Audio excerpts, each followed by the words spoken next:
Frazer Smith Show. We are presented by the accident attorneys at sweetjames.com. If you've been hurt in an accident, call 1-800-9-MILLION. They will block you. All right, here he is, the legendary Dane Cook. How are you, buddy? With the legendary Frazer Smith. How are you, my friend? I'm doing great, thank you, and thanks for joining us. What do you think of the new digs? First of all, it's going to look great in a couple of years. And Frazer Smith, you've got like this vibe happening, man. You're like the Roy Orbison now of the airwaves. I love it. You're looking good, man. Looking very handsome. Well, thank you. You know, you got to wear shades on radio. Yeah, for some reason. Hey, I want to go back to where you started with your stand-up. You were in the Boston scene, and that is a really competitive and famous stand-up comedy scene. What was that like in the early days there? Oh man, it was rough going out of the gate because that era of stand-up comedy, that region of stand-up comedy was like these blue-collar men that did stand-up. I mean, it was really like an intimidating workplace because some of the headliners that were back around there, not so much the ones that were coming in and visiting from out of town, when you would have the Robin Williams come through town, or maybe the Richard Belzers of the world, or the Dice. But I'm talking about like the homegrown, comics of that region were mostly guys, and they were tough SOBs.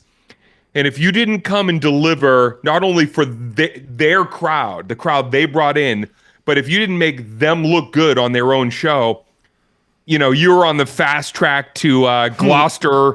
Gloucester, you're going to be shucking clams or something out there. It was you had to show them you had what it takes to hang in there.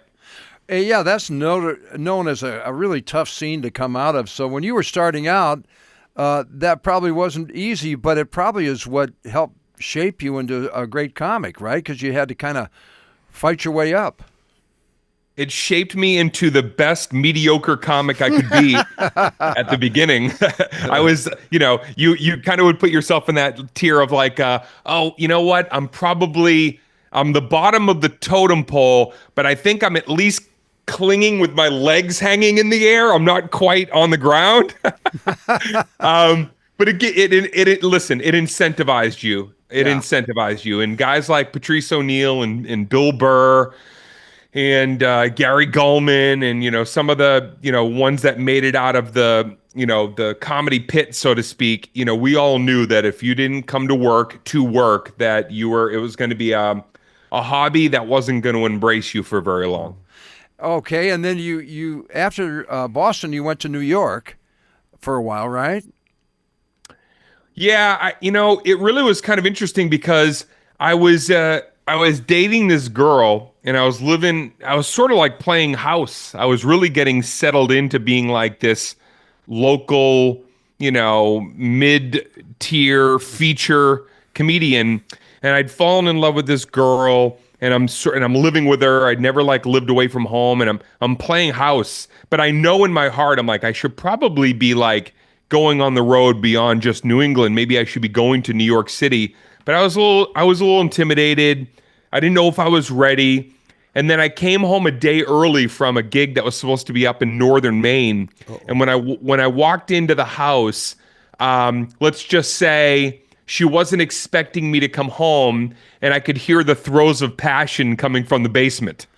I've been there. You've been in her basement? Wait a second, was it you? Too, huh? Yeah. That happened to me too. So I got out of there. Yeah. I left. I walked out I didn't confront. I was upset, but I took it as a sign, and I called up my sort of tour agent. He was really more just a guy that would call me and say, I can't do anything. I have no power, but I guess he was also my touring agent. But I called him up and said, I just drove away from my now ex-girlfriend's house. I have nowhere to go. I'm not going home to live with my mom. And I drove to New York City, and that was it. That was the beginning of that era. Very cool. Wow. And then you came to Los Angeles, and I remember seeing you when you first got to the Laugh Factory. And I said to Jamie Masada, the owner of the Laugh Factory, I go, have you been watching this guy? I go, he is really good. And Jamie goes, yeah, the guy, the Dave Cook, he called you. He goes, that Dave Cook, he is very good. He called me a few things that I guess we can no longer.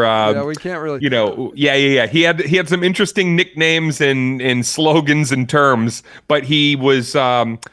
He and you did two things in that first week I was in LA. The Laugh Factory made me feel like I had a stage on the West Coast that I was welcome to stay at, which, you know this, I wasn't considering staying in California. I was actually finished with the TV show that went nowhere that I was just lucky enough to get on. I thought, I'm not from California, I'm a New England kid. And then I thought, I guess I should go home, but I don't want to go back to New York City where I didn't really... I loved the comedy scene, but I didn't love the living situation. And then I was like, maybe I should stay for a minute. And then you came up to me. I was sitting on the back stairway near the restrooms. And the life of a comedian, usually just hanging out near the restrooms after that. Right, that is a lot. I was sitting on the stairway, and I'll never forget, man. I was telling my wife about this morning because, preparing to come on here. And I said, Frazer Smith walked up. And in that classic Frazer, tone and that amazing voice, that iconic voice that we get to, hear right now, he go, hey, buddy, I just wanted to come over and introduce myself. I'm Fraze, and I wanted to let you know it's good stuff, buddy. And what you're doing up there, man, it's real fresh. And I've seen them all, buddy. I've seen them all. I'm telling you, you got something going over here. Keep it up, all right? All right, I hope to see you again. All right. And that was like a real shot in my arm, Frey. And Wow. I've told you many times, you're one of the reasons that I stayed in California, which probably gave birth to a lot of incredible opportunities. So I love you, bud. It's great to be here and sharing the stories with you. But thank you for that day, and thank you for this. I want to talk about your movies because clearly your stand-up took off.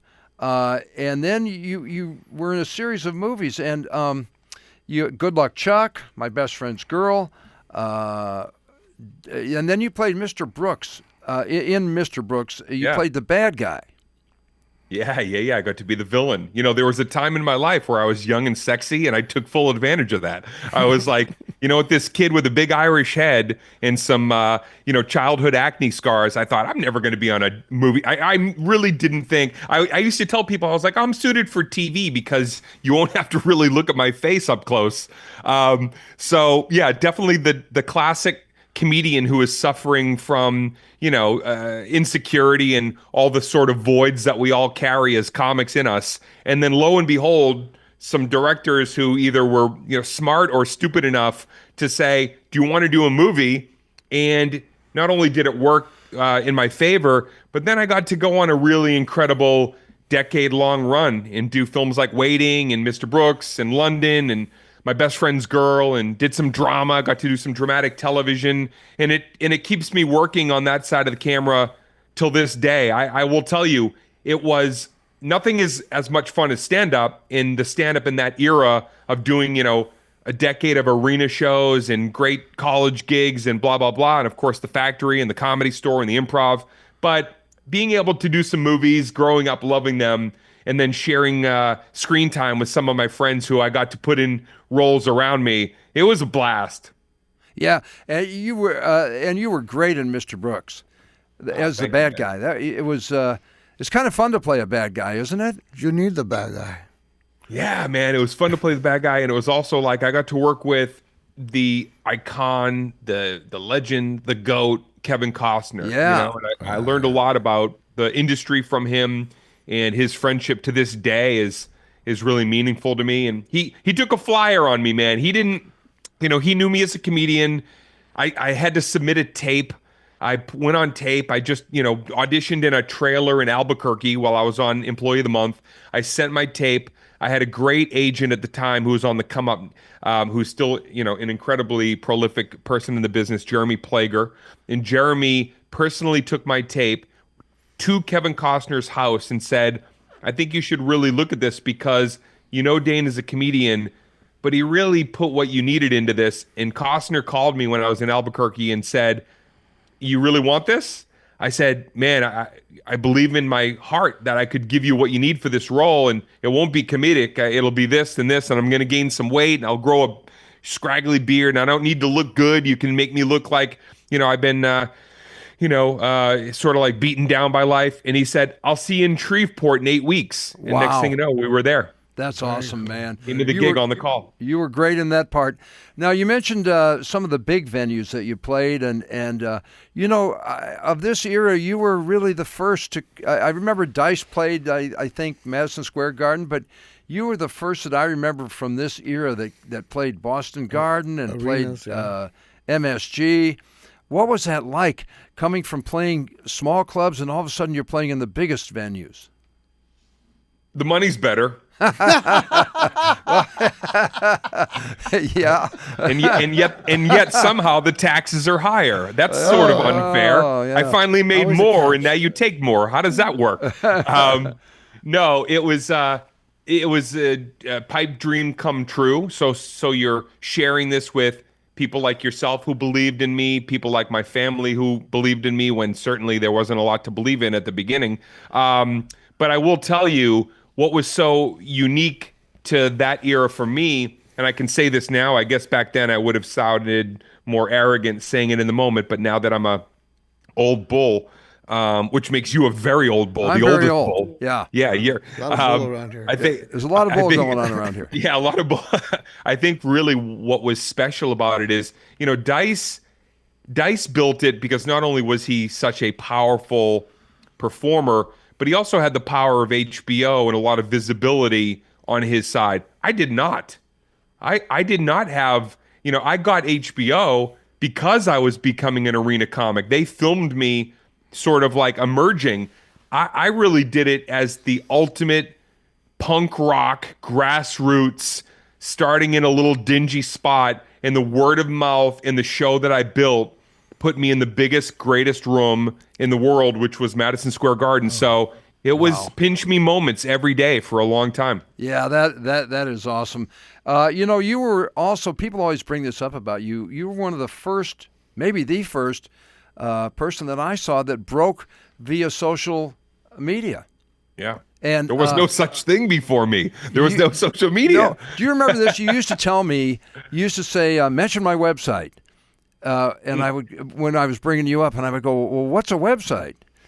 And you go, just mention it. And then you were on MySpace. Yeah, and you know what I'd say? And I'd say, you'd say, what is it? And at that time, you say www.danecook.com. You couldn't even just say Dane. You had to say www.danecook.com. I wanted to make sure there was no, that it was clear to everybody what was going on. And I still remember Tom from MySpace would come and watch your show. Yeah, that's right. Tom and the MySpace crew. It was really felt like the Wild West in terms of the internet because there was no algorithm. There was no real corporate anything. It was a time for a good 5-6 year run where if something was funny and it hit, the zeitgeist on the internet, the whole world saw it. You didn't have to boost it or promote it or pay extra or hope that somebody behind the scenes would hit a button or flip a switch.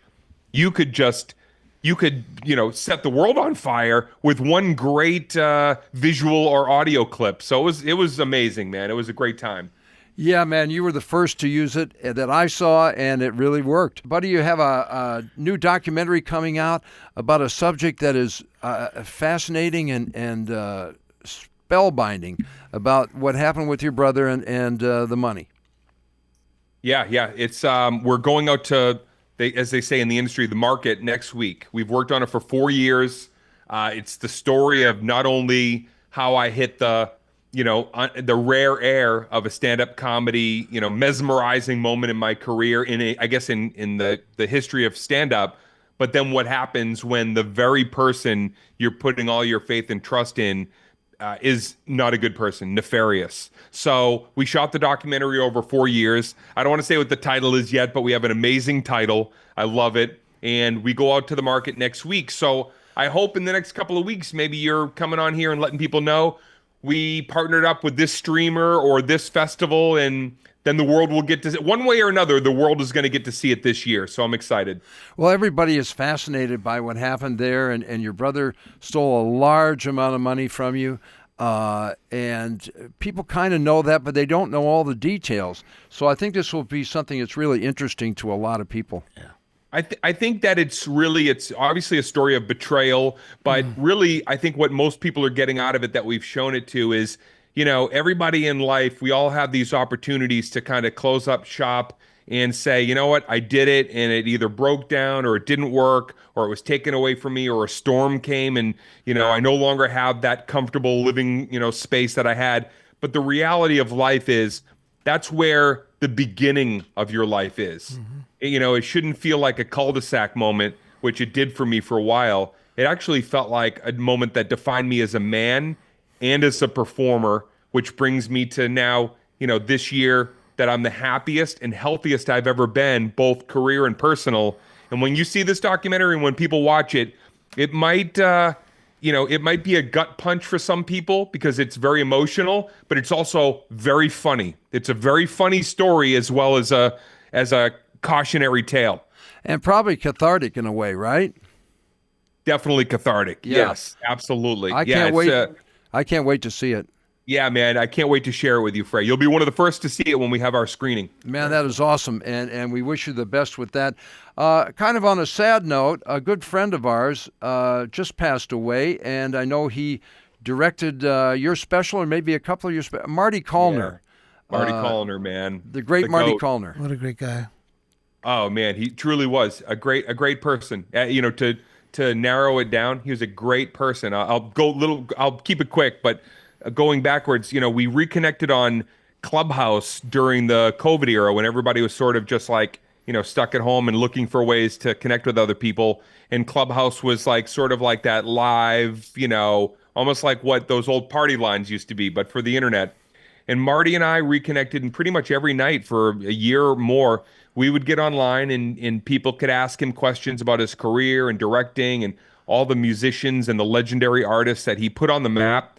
And of course, I'm one of them. Marty directed Vicious Circle. Marty directed Isolated Incident. He directed Above It All. And he directed my next one, which unfortunately we haven't even released. So the last thing he directed was my next special called Gritty in Pink, which we're going to, as an homage to Marty, put out. But let me just tell you a quick story about Marty, which was Boston Garden, 20,000 people. And I'm very nervous. My heart's racing. And this is my big moment. HBO paid for it.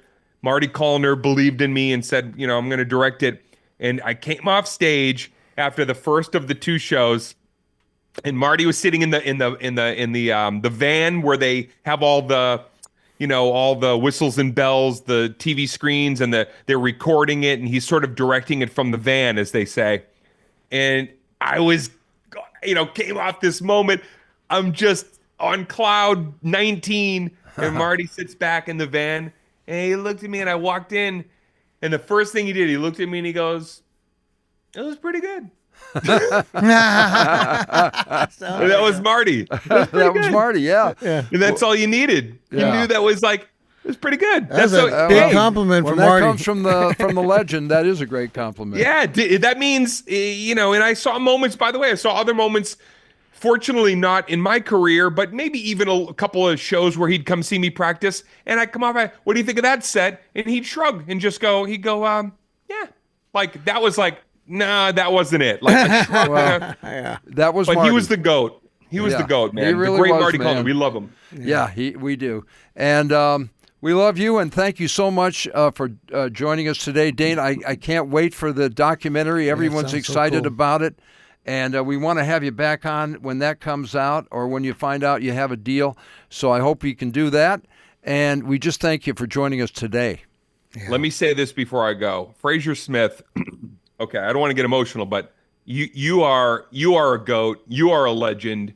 Having your voice back on the airwaves, I don't think you even realize, man, how it's such a come home moment for so many people, including myself. So keep on kicking ass, Frazer. We're all here for you. You are the best. And thank you for having me once again on your program and helping me to, throw my ideas out into the world. I appreciate you, my friend. Well, thank you so much. I appreciate you as well, and I appreciate those words. That is the great Dane Cook.